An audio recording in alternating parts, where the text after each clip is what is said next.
हाशिम साहब क्या हुआ आपको? थक गए? Okay okay okay.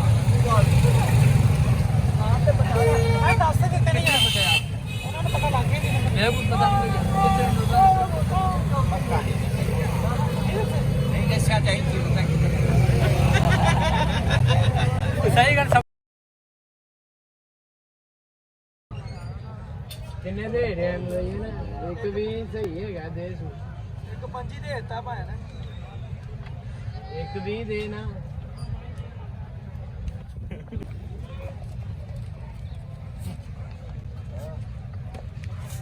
Hello Muaz.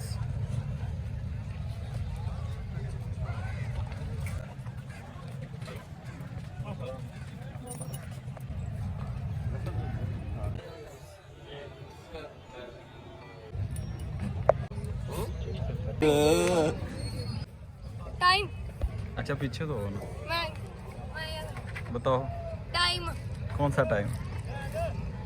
अंदर से ही बता दो कौन सा टाइम? क्यों बता रहे हो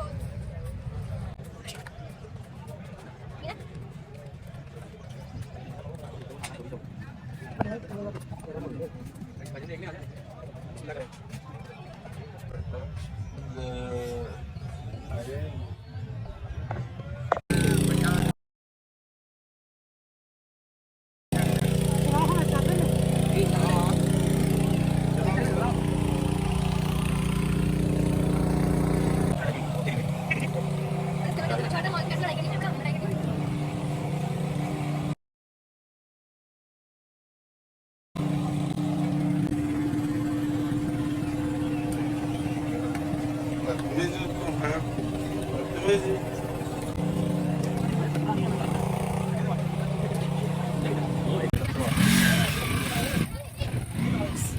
एक भाई ना आज पकड़